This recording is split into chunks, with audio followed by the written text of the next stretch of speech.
In 1960, deep within the classified archives of the Soviet space program, a file was sealed with the designation Cosmonaut 0.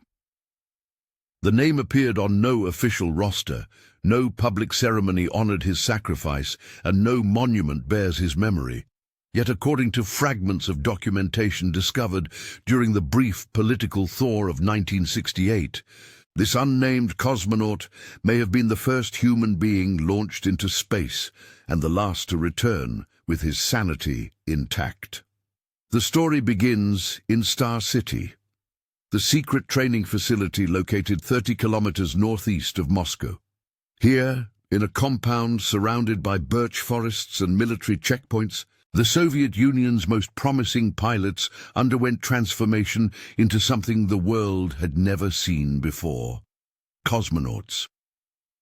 The facility operated under such secrecy that even the families of those who worked there knew only that their loved ones had been assigned to special duties in the Northern Territories. Among the candidates selected in late 1959 was a man whose name has been systematically erased from all official records. Soviet documentation practices of the era were meticulous, yet this individual appears only as Subject 7 in training logs and C0 in medical files, according to a partially burned memo recovered from a storage facility in Kaliningrad. He was approximately 28 years old, unmarried, and had demonstrated exceptional psychological stability during preliminary testing. The training regimen at Star City pushed human endurance beyond all known limits.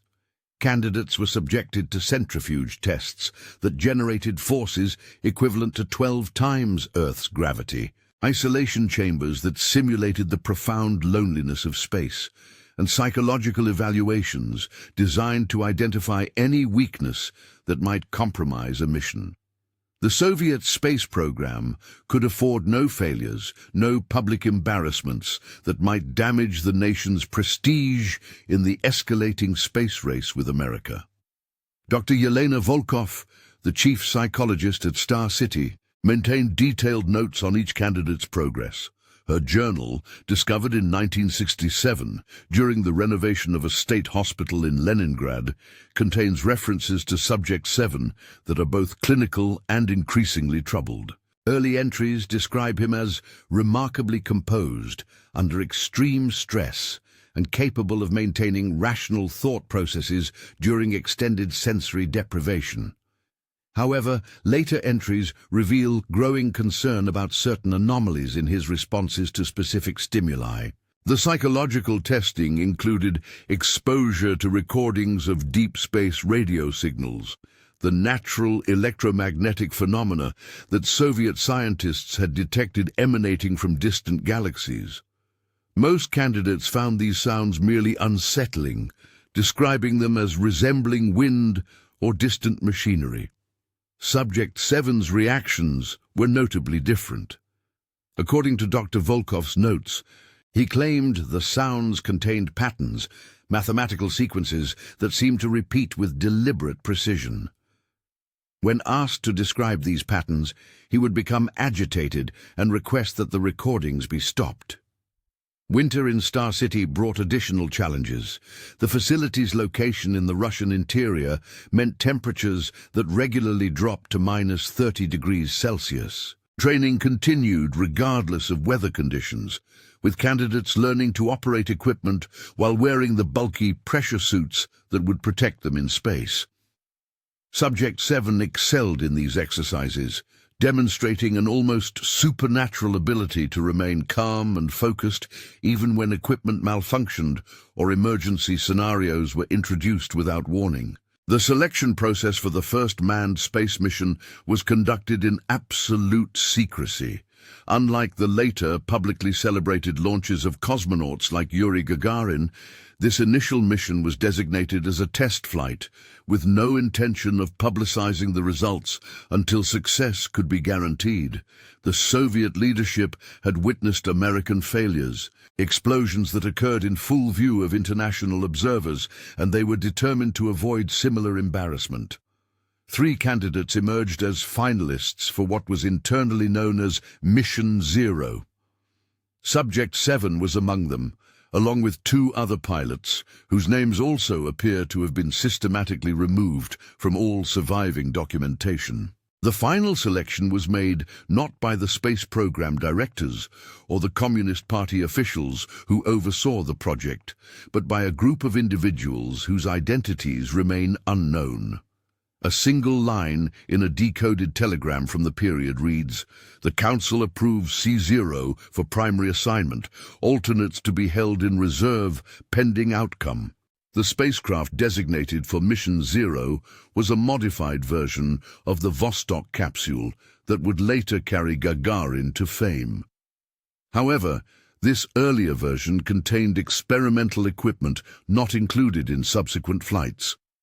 Technical specifications, glimpsed in partially destroyed blueprints, suggest the inclusion of enhanced communication arrays and recording devices designed to capture data about conditions in space that Soviet scientists did not yet fully understand. Preparation for the launch took place at a facility even more secret than Star City. Located in the steppes of Kazakhstan, this site would later become known as Baikonur Cosmodrome. But in 1960, it was simply designated as Test Site Number 1. The remoteness of the location ensured that any failures could be contained, any accidents hidden from both the Soviet people and international observers. Subject 7 spent the final weeks before launch in complete isolation. According to medical records that survived the purge of files in 1968, his physical condition remained excellent, but psychological evaluators noted subtle changes in his behavior. He had begun speaking to himself in what appeared to be mathematical formulas, sequences of numbers that made no sense to the doctors who observed him. When questioned about this behavior, he would claim that he was preparing for the conversation. The launch date was set for the early morning hours of a day in March 1960, when atmospheric conditions would be optimal and the risk of detection by American surveillance satellites would be minimized. Only a handful of individuals were present at the launch site: essential technical personnel, a single Communist Party observer, and a medical team prepared to deal with any immediate consequences of the mission. The rocket used for Mission Zero was a modified R-7, the same type that had successfully launched Sputnik 3 years earlier. However, this version included additional fuel tanks and guidance systems that would allow for a longer flight duration than any previous Soviet space mission. The intention was not merely to achieve orbit, but to remain in space long enough to conduct observations and experiments that would provide crucial data for future missions. In the hours before launch, Subject 7 underwent final medical examinations and psychological evaluations. The attending physician, Dr. Mikhail Petrov, noted in his report that the cosmonaut appeared unusually calm, almost serene. When asked if he had any final concerns or requests, Subject 7 reportedly smiled and said, "I understand now why the sounds have patterns. They're not random, they're waiting." The launch itself proceeded flawlessly. Radio communications with Subject 7 remained clear and routine during the first 2 hours of flight as his capsule achieved orbit and began its planned trajectory around Earth. Ground control received regular status reports, confirmation that all systems were functioning normally, and observations about the view of Earth from space that would later become familiar to the world through subsequent missions. However, approximately 3 hours into the flight, something changed. The nature of Subject 7's radio transmissions began to shift in ways that confused and then alarmed the ground control team. Instead of reporting on instrument readings and system status, he began describing phenomena that did not appear in any training manual or scientific prediction. "The darkness here is not empty," he transmitted during his 4th orbit. There are structures in the void between stars, geometric patterns that extend beyond visual range. They appear to be constructed, not natural formations. Ground control initially interpreted these comments as possible hallucinations caused by the stress of spaceflight, a known risk that Soviet scientists had anticipated and prepared for. The communications became increasingly disturbing. Subject 7 began reporting that he could hear sounds through his helmet's communication system, even when ground control was not transmitting. He described these sounds as similar to the deep space radio signals he had been exposed to during training, but more complex, more clearly organized. "They're responding to my presence," he transmitted. "The patterns are changing, adapting. They know I'm here." Ground control attempted to maintain normal mission protocols, requesting routine status updates and trying to redirect Subject 7's attention to his instruments and planned observations. However, his responses became increasingly disconnected from their questions. He began transmitting long sequences of numbers, mathematical formulas that meant nothing to the engineers and scientists monitoring his flight. Dr. Volkov, who had been brought to the control center specifically to evaluate Subject 7's psychological condition, became increasingly alarmed as the mission continued. The cosmonaut's voice remained calm and rational, but the content of his transmissions suggested a complete break from reality. "He's not describing hallucinations," she noted in her emergency report. "He's describing something he believes he's actually seeing. His psychological state appears stable, which makes his claims more disturbing, not less." As Subject 7's capsule completed its 6th orbit, ground control made the decision to initiate early re-entry procedures. The mission had been planned to last 12 hours, but the cosmonauts' increasingly erratic communications convinced mission directors that extending the flight would serve no useful purpose and might endanger the secrecy of the entire program. However, when ground control transmitted the re-entry commands, Subject 7's response was unexpected and deeply troubling. "I understand now," he transmitted. "The patterns weren't communications. They were invitations. The structures in the void aren't empty, they're populated, and they've been waiting for someone to come close enough to make contact." The re-entry proceeded automatically, guided by systems that did not require Subject 7's direct control. However, throughout the descent process, he continued transmitting observations that defied all scientific understanding. He described seeing massive geometric forms moving through space near Earth's orbital path, structures that he claimed were impossibly large and clearly artificial. These transmissions ceased only when atmospheric re-entry created the expected communication blackout. The capsule landed in a remote area of the Kazakh steppe, approximately 200 kilometers from the nearest village. The recovery team, which had been positioned to reach the landing site within minutes of touchdown, found Subject 7 unconscious but physically unharmed. Initial medical examination revealed no injuries or obvious signs of physical distress.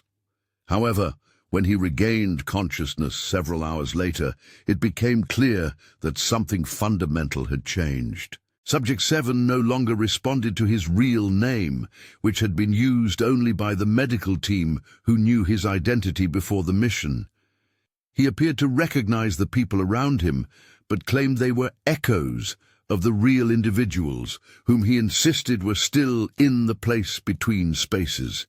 His responses to questions were logical and coherent, but referenced experiences and observations that bore no relationship to the actual mission he had completed. Dr. Petrov's post-mission medical report, one of the few documents that survived the subsequent file purge, described Subject 7 as physically healthy but psychologically transformed in ways that defied conventional psychiatric classification. "The patient demonstrates no signs of delusional thinking or cognitive impairment," he wrote. His memory of events prior to the mission remains intact and accurate. However, his recollection of the spaceflight itself includes detailed descriptions of phenomena that cannot possibly have occurred. The debriefing sessions that followed became increasingly frustrating for the officials attempting to extract useful information from the mission. Subject 7 provided accurate technical reports about his spacecraft's performance and precise descriptions of Earth's appearance from orbit, but he insisted on including references to the structures and inhabitants he claimed to have encountered in space. When pressed to admit that these observations might have been hallucinations, he would respond with mathematical proofs and geometric calculations that, while internally consistent, described impossible spatial relationships. Within 2 weeks of his return, the decision was made to classify the entire Mission Zero program at the highest levels of state secrecy. All personnel who had been involved in the project were transferred to other assignments, and the documentation was supposedly destroyed. However, the incomplete nature of the file destruction suggests that the decision was made hastily, possibly in response to pressure from officials who wanted to ensure that Subject 7's claims could never become public knowledge. Subject 7 himself was transferred to a secure medical facility outside Moscow, where he remained under observation and care for the remainder of his life. According to fragmentary medical records discovered in 1968, he continued to maintain that his spaceflight observations were accurate and insisted that future space missions would encounter the same phenomena he had described.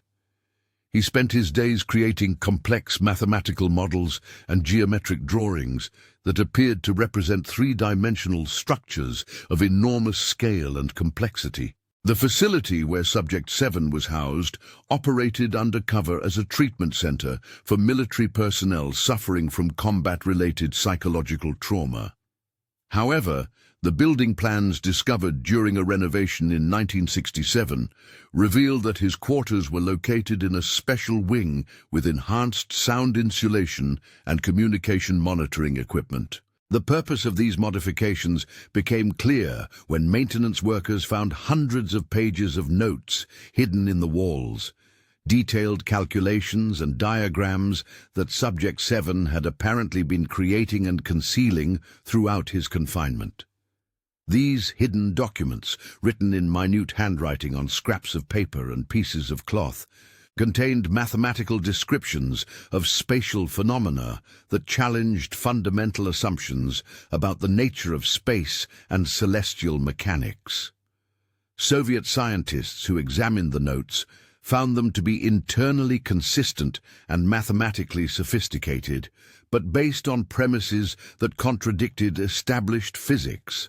The calculations described space not as empty void between celestial bodies, but as a structured environment containing geometric forms and organized systems that operated according to their own physical laws. The medical staff at the facility reported that Subject 7 remained cooperative and rational in all interactions, but insisted on maintaining daily routines that appeared to serve no practical purpose. Every morning, he would position himself at the window of his quarters and spend exactly 47 minutes staring at the sky while moving his lips silently.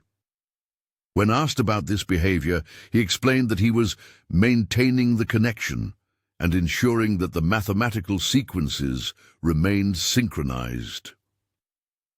Dr. Anastasia Koroleva, who served as Subject 7's primary psychiatrist during his confinement, maintained detailed notes on their sessions, despite official instructions to limit documentation. Her journal, discovered after her death in 1965, reveals the enormous psychological toll that treating Subject 7 had on the medical staff. "He never attempts to convince me that his experiences were real," she wrote. Instead, he simply describes them with the same matter-of-fact tone he uses to discuss the weather or request additional paper for his calculations. It's this absolute certainty, this complete absence of doubt, that makes his claims so deeply unsettling. The journal entries describe how Subject 7 would spend hours explaining the mathematical principles that he claimed governed the structures he had observed in space. These explanations were reportedly so detailed and logically consistent that several of the facility's staff members began experiencing their own psychological difficulties. Dr. Koroleva noted that 2 nurses requested transfers after Subject 7 described how the geometric forms he had seen existed partially outside conventional space-time and could therefore observe and influence events across temporal boundaries. As months passed, the facility's staff began to notice disturbing patterns in Subject 7's behavior that suggested his psychological condition was not stable, but slowly deteriorating. He began claiming that his mathematical calculations were producing results that indicated the approach of convergence events, moments when the structures in space would become visible from Earth's surface. These predictions were accompanied by increasingly precise geometric drawings that filled hundreds of pages with interconnected diagrams of impossible complexity. The drawings themselves became a source of concern for the medical staff. While they appeared to be abstract mathematical representations, prolonged examination of them produced visual disturbances and disorientation in viewers. Several staff members reported experiencing vertigo, headaches, and vivid dreams after studying Subject 7's work. Dr. Koroleva noted that the facility's chief psychiatrist, Dr. Boris Vladimirov, became obsessed with understanding the mathematical principles behind the drawings and spent his off-duty hours attempting to recreate them. Dr. Vladimirov's personal notes, found in his office after his sudden resignation in 1963, reveal the extent to which Subject 7's claims had affected the facility's leadership.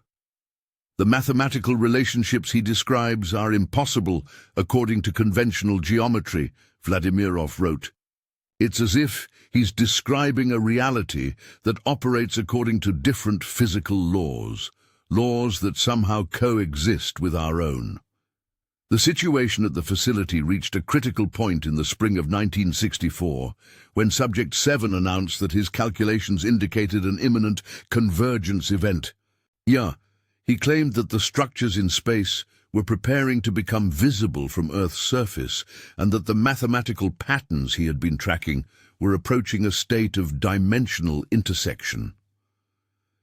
The facility's staff initially dismissed these claims as evidence of further psychological deterioration, but his absolute certainty and detailed predictions created an atmosphere of growing tension. However, when I attempt to disprove his calculations, I find that they lead to results that are internally consistent within their own logical framework. On the night of May 15, 1964, several staff members and patients at the facility reported observing unusual phenomena in the sky above the building. The night security guard, Dmitry Kozlov, documented in his incident report that he observed geometric patterns of light moving in formation across the clear sky, maintaining precise mathematical relationships to each other. These patterns were reportedly visible for exactly 47 minutes, the same duration as Subject 7's daily observation periods.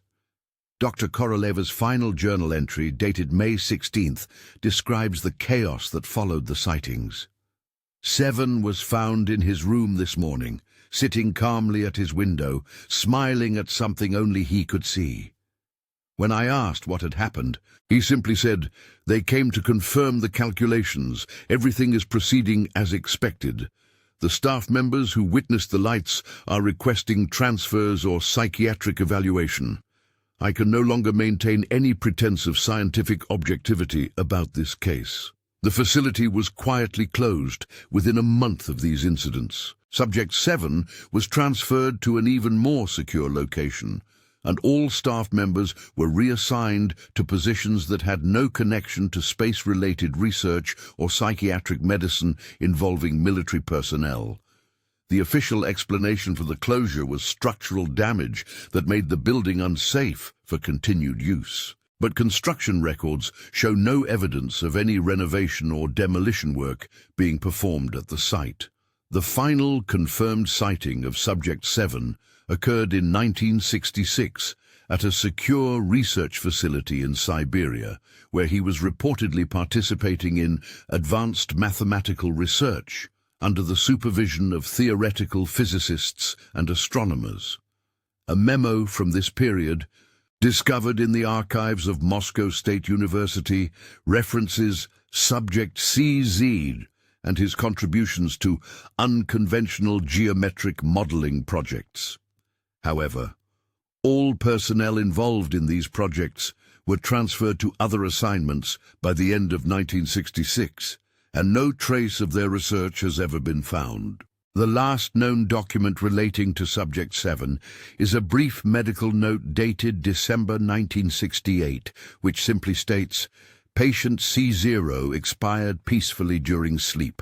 Cause of death, natural causes. All personal effects and documentation to be processed according to Protocol 7. Protocol 7, according to administrative documents from the period, required the complete destruction of all materials related to classified psychological research subjects whose cases had been deemed resolved. However, the thoroughness of the documentation destruction suggests that Subject 7's case was never truly resolved. The systematic removal of his name from all official records, the reassignment of everyone who had worked with him, and the closure of the facilities where he was housed all indicate a level of concern that extended far beyond routine security protocols for failed space missions.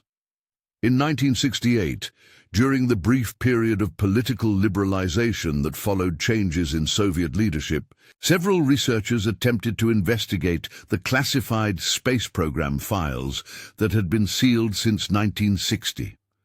Dr. Elena Voronova, a historian studying early Soviet space achievements, gained access to fragmentary documents that referenced Mission Zero and the unnamed cosmonaut who had participated in what appeared to be the first manned spaceflight. Dr. Voronova's research notes, discovered after her death in 1969, describe her growing fascination with the case and her determination to uncover the truth about what had happened to Subject 7.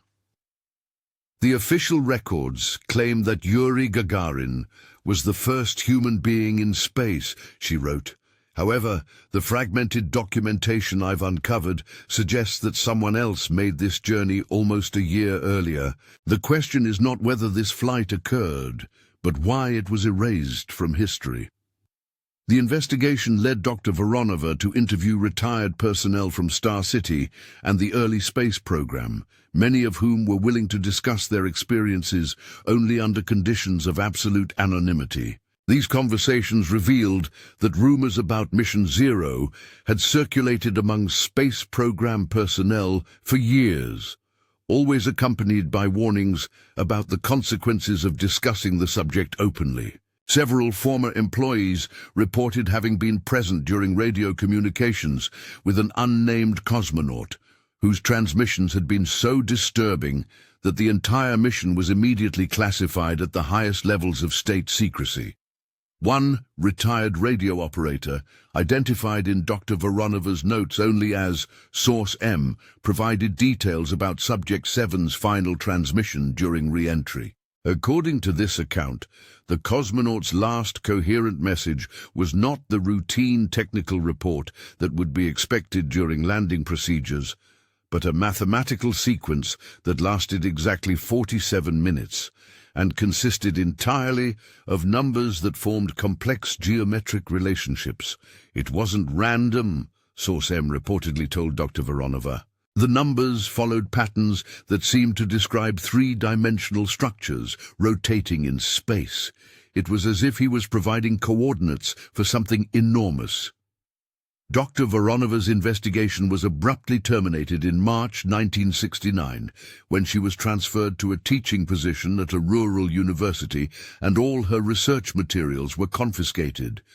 Her final note, hidden in a book in her personal library and not discovered until after her death from a sudden illness that same year, contains a single line.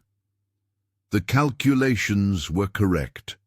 I've confirmed the mathematical relationships. They're still out there, waiting." The files relating to Mission 0 and Subject 7 remained classified until the dissolution of the Soviet Union in 1991. However, when researchers finally gained access to the state archives, they found that the relevant documents had been systematically destroyed or removed. Only fragmentary references remain, scattered across unrelated files and personal papers of individuals who had peripheral involvement in the early space program.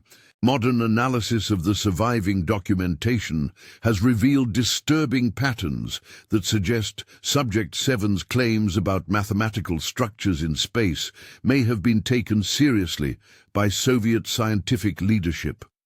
Several theoretical physics papers from the 1960s, published under pseudonyms and focusing on unconventional spatial geometry, contain mathematical proofs that closely match the calculations found in Subject 7's hidden notes. The authors of these papers have never been identified, and the research appears to have been abandoned suddenly in 1968. The most comprehensive attempt to understand the Subject 7 case was undertaken in 1995 by Dr. Viktor Petrov, a physicist and historian who spent 3 years tracking down surviving personnel from the early Soviet space program. His research revealed that at least 12 individuals who had been involved in Mission 0 or its aftermath had died under unusual circumstances between 1964 and 1970. While the deaths were attributed to various natural causes, the statistical probability of such a cluster of mortality among a small group of related individuals was considered highly improbable. Dr. Petrov's investigation also uncovered evidence that Subject 7's mathematical calculations had been preserved and studied by a classified research group that operated within the Soviet Academy of Sciences until the late 1970s. This group, known only by its administrative designation Special Mathematics Division, apparently focused on what official documents describe as unconventional geometric research with applications to space exploration. The division was dissolved without explanation in 1978, and all its research materials were transferred to an archive facility that was subsequently destroyed in a fire of unknown origin. The most troubling aspect of Dr. Petrov's research was his discovery that some of Subject 7's mathematical predictions appeared to have been confirmed by later space missions. Analysis of classified data from Soviet lunar probes and orbital platforms revealed anomalous readings that matched descriptions found in the fragmented Mission 0 documentation. These readings, which had been dismissed as equipment malfunctions at the time they were recorded, formed patterns that corresponded precisely to the geometric relationships described in Subject 7's calculations. However, Dr. Petrov's investigation was cut short when he suffered a massive stroke in 1998 while working in the state archives in Moscow. His research notes were never published, and the preliminary findings he had shared with colleagues were dismissed as the result of pattern-seeking behavior applied to incomplete and unreliable data. The official position maintained that no evidence supported the existence of Mission 0 or the cosmonaut designated as Subject 7. In 2003, the opening of additional Soviet archives led to the discovery of a single photograph that appeared to show Subject 7 during training at Star City. The image, found in a file of routine administrative documents, showed a man in a pressure suit standing beside an early Vostok capsule. However, the face in the photograph had been carefully obscured with black ink, and no identifying information accompanied the image. The photograph itself was confiscated by Russian authorities and has not been seen since its brief discovery. The most recent development in the Subject 7 case occurred in 2007, when construction workers renovating a building in Kazakhstan discovered a sealed chamber containing technical equipment and documentation from the early space program. Among the materials found were several reels of magnetic tape that contained audio recordings of radio communications from an unidentified space mission. The recordings, which lasted approximately 8 hours, captured conversations between an unnamed cosmonaut and ground control that matched descriptions found in the fragmentary Mission Zero documentation. However, analysis of these recordings revealed disturbing anomalies that have never been satisfactorily explained. In addition to the expected radio communications, the tapes contained what appeared to be additional audio signals that had been transmitted simultaneously with the cosmonaut's voice. These secondary signals consisted of complex mathematical sequences transmitted in a binary code that formed the same geometric relationships described in Subject 7's hidden calculations.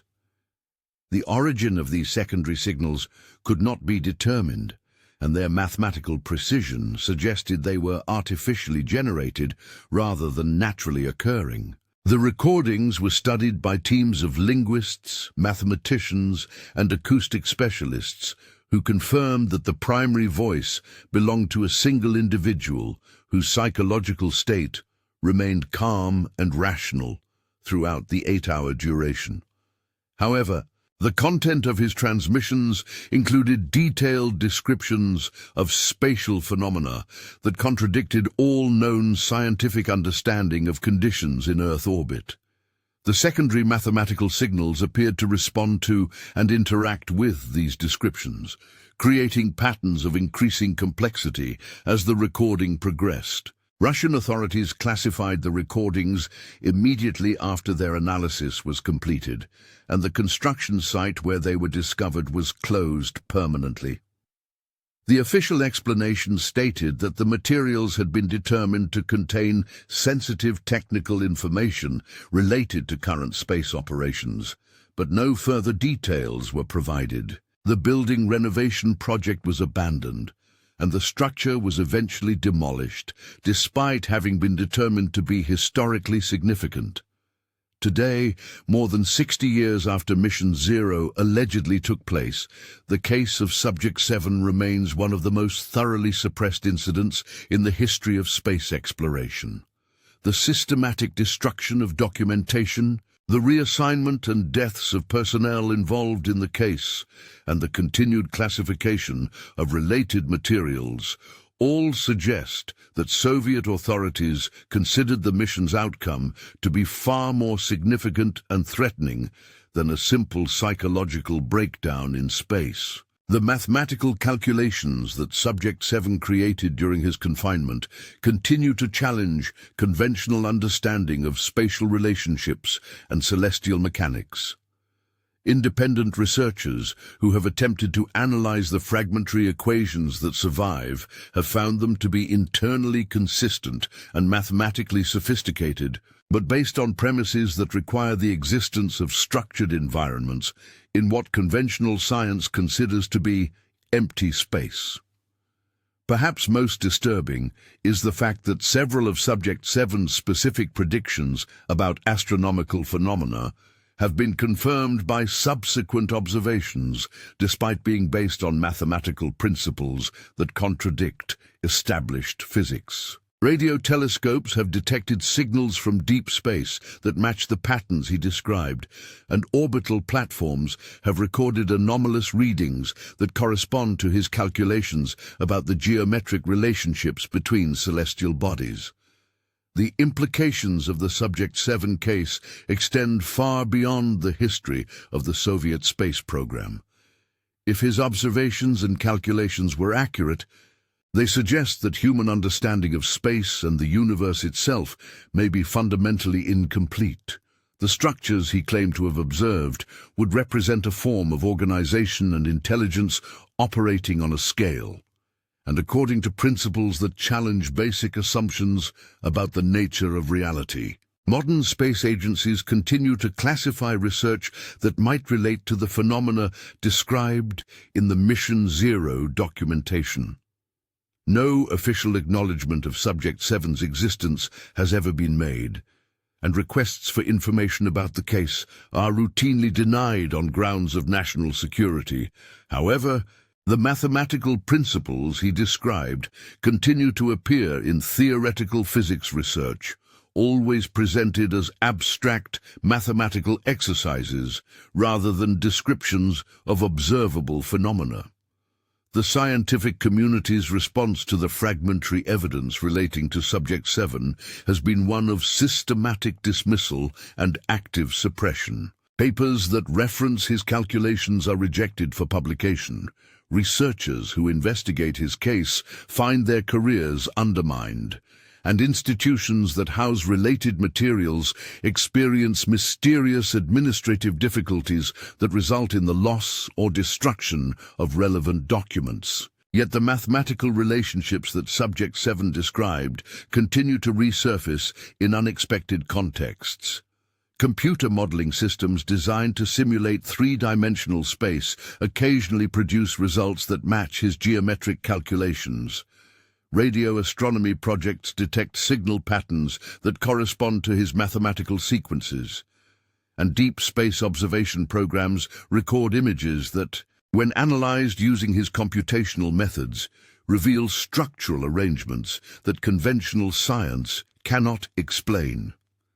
The legacy of Cosmonaut Zero extends beyond the individual tragedy of a man whose sanity was apparently destroyed by an encounter with something beyond human understanding. His case represents the possibility that space exploration itself may involve risks that go far beyond the physical dangers of rockets and radiation.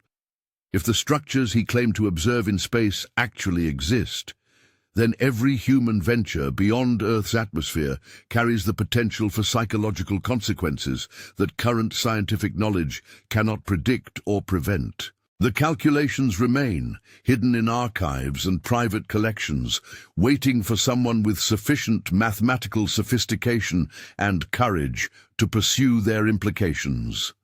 The patterns continue to appear in radio signals from deep space, in gravitational anomalies detected by orbital platforms, and in computer simulations that accidentally reproduce the geometric relationships Subject 7 described with such precision and certainty. Somewhere in the classified files of space agencies around the world, the case of Mission Zero continues to influence decisions about which research projects receive funding, which astronomical observations are published, and which theoretical investigations are permitted to proceed. The unnamed cosmonaut who became Subject 7 achieved something that no other human being has accomplished. He forced an entire civilization to question whether the universe beyond Earth's atmosphere is truly as empty and lifeless as it appears. And in the deep archives where his final calculations are stored, the mathematical sequences continue to evolve, as if responding to conditions in space that change according to patterns too vast and complex for human minds to fully comprehend. The numbers grow more precise, the geometric relationships more intricate, and the implications more profound with each passing year. The final piece of evidence relating to Subject 7 emerged in 2012, discovered not in Russian archives, but in the personal effects of Dr. Yelena Volkov's granddaughter in Prague. Among her grandmother's belongings was a small notebook containing what appeared to be Subject 7's actual name, written in careful Cyrillic script, alongside a series of dates that corresponded exactly to the Mission Zero timeline. The name was Alexei Dmitrovich Kozlov, age 28, from a small village outside Smolensk. According to the notebook's final entry, dated March 20th, 1960, Dr. Volkov had made a decision that would haunt her for the rest of her life. Today, I removed his true identity from all files. The man who returned from space is not the man we sent. Whatever Alexei encountered in that darkness between worlds, it changed him into something else entirely. For the safety of his family, for the protection of everything we understand about reality itself, Alexei Dmitrovich Kozlov must cease to exist. The notebook contained one final revelation that explained the decades of secrecy surrounding the case. On the last page, written in Dr. Volkov's increasingly unsteady handwriting, was a single sentence that summarized the true horror of Mission Zero. The mathematical sequences he provided were not observations of what existed in space. They were instructions for what was coming to Earth. Radio observatories around the world began detecting the predicted signal patterns in 2015, exactly 55 years after Subject 7 had calculated their arrival. The signals matched his geometric formulas with perfect precision, broadcasting from coordinates in deep space that corresponded to the structures he had claimed to observe during his orbital flight. The transmissions continue to this day, growing stronger and more complex with each passing year. Space agencies maintain their official silence about these signals, classifying them as natural phenomena of no scientific significance. But in the secret facilities where the most sensitive astronomical data is analyzed, researchers work around the clock to decode messages that follow the same mathematical principles that Alexei Dmitrovich Kozlov, Cosmonaut Zero, carried back from his journey into the void between worlds. The signals are not random cosmic noise. They are not natural electromagnetic phenomena. They are communications from something vast and patient and utterly alien. Something that has been waiting in the darkness of space for humanity to develop the technology necessary to hear its voice. And every calculation, every geometric proof, every mathematical sequence that Subject 7 created during his years of confinement has proven to be completely terrifyingly accurate. The conversation he prepared for has finally begun.